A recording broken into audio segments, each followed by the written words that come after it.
অনেকে হয়তো বা মনে করে যে তাহির হুজুর হয়তো বা এগুলো মনে হয় দিলে একটু হাত পাটা বান্ধা থাকবে, যেহেতু এই এলাকাতে অনেক ডাবলুরা আছে, অনেক শ্রেণীর লোকজন আছে, এখানে আছে না, ভাবছে যে আমার হাত পা বান্ধা দিচ্ছে যাতে লাইনে ওয়াজটা করি আর কি। স্বামী স্ত্রী দিলে, মা বাপের দিলে হয়তো আমি স্বাভাবিক নরম মেজাজে ওয়াজ করুম, মনে করছে যে আমি গরম মেজাজ দেখাইতাম না আর কি।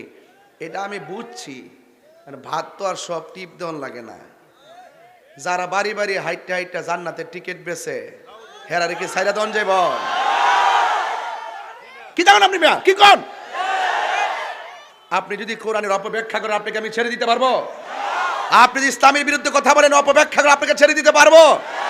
আপনি যদি এখন বলেন যে আল্লাহ আমাকে, আমি পাশ করবো, আল্লাহ এটা লিখকে ভালাইছে,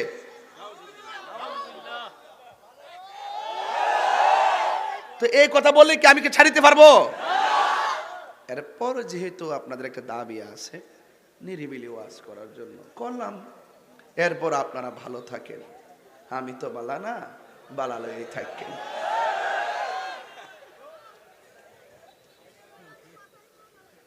ভাল লাগে না? ছোট্ট একটা বাচ্চা হুজুর কথারই ভাল লাগে, ভাল লাগতো না, তোমার মতো ছোট হইতে আসলাম।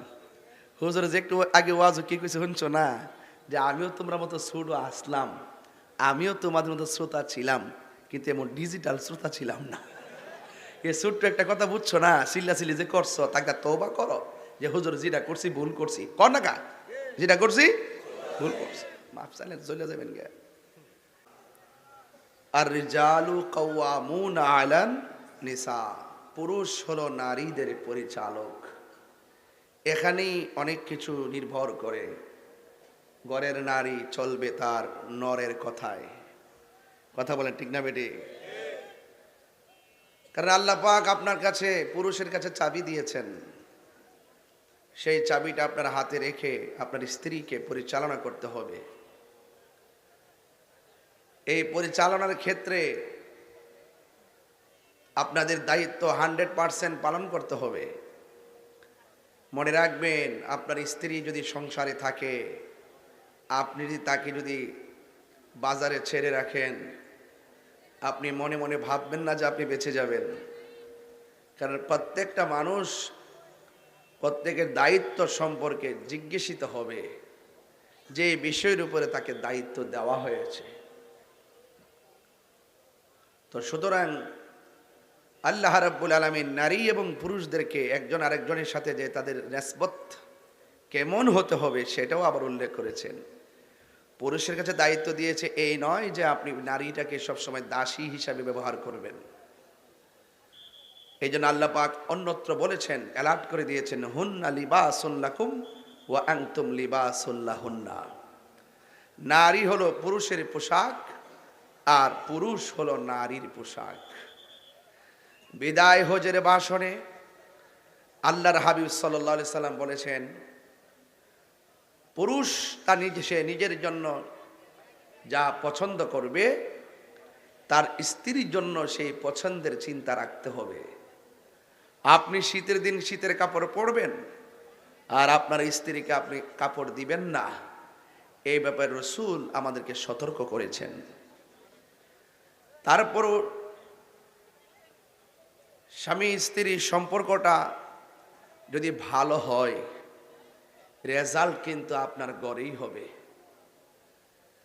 স্বামী স্ত্রী যদি সুন্দর করে চলাফেরা করে, আমলে, আখলাকে, সিরতে, সুরতে ঠিক মতো যদি চলতে পারে, তাদের মাঝ থেকে যে রত্ন আল্লাহ পাক দান করবেন, সেই রত্নটা আল্লাহর ওলি হয়ে যাবে। আমার ভাইয়েরা, স্বামীর মর্যাদা স্ত্রীর কাছে অনেক বেশি। আল্লাহর হাবিব বলছেন, আমি যদি আল্লাহ ছাড়া কাউকে সেজদা করার, আল্লাহ ছাড়া যদি কাউকে সেজদা করার অনুমতি দেওয়া হতো, তাইলে স্ত্রীকে অনুমতি দেওয়া হতো স্বামীকে সেজদা করার জন্যে। বুঝতে পেরেছেন?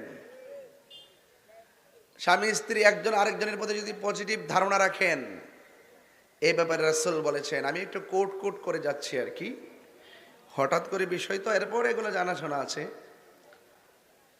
অনেকে হয়তো বা মনে করে যে তাহির হুজুর হয়তো বা এগুলো মনে হয় দিলে একটু হাত পাটা বান্ধা থাকবে, যেহেতু এই এলাকাতে অনেক ডাব্লিউরা আছে, অনেক শ্রেণীর লোকজন আছে, এখানে আছে না, ভাবছে যে আমার হাত পা বান্ধা দিচ্ছে যাতে লাইনে ওয়াজটা করি আর কি। স্বামী স্ত্রী দিলে, মা বাপের দিলে হয়তো আমি স্বাভাবিক নরম মেজাজে ওয়াজ করুম, মনে করছে যে আমি গরম মেজাজ দেখাইতাম না আর কি। এটা আমি বুঝছি, মানে ভাত তো আর সব টিপ দেওয়ান লাগে না। যারা বাড়ি বাড়ি হাইটটা হাইটটা জান্নাতের টিকিট বেছে হেরা রেখে সাইরা দন যাইব কি যাবেন আপনি কি কন? আপনি যদি কোরআনের অপব্যাখ্যা করেন আপনাকে আমি ছেড়ে দিতে পারবো? আপনি যদি ইসলামের বিরুদ্ধে কথা বলেন, অপব্যাখ্যা করে আপনাকে ছেড়ে দিতে পারবো? আপনি যদি এখন বলেন যে আল্লাহ আমাকে, আমি পাশ করবো, আল্লাহ এটা লিখকে ভালাইছে,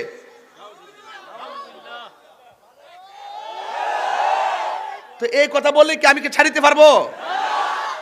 এরপর যেহেতু আপনাদের একটা দাবি আছে নিরিবিলি ওয়াজ করার জন্য করলাম, এরপর আপনারা ভালো থাকেন, আমি তো বালা না, বালা লেগেই থাকেন।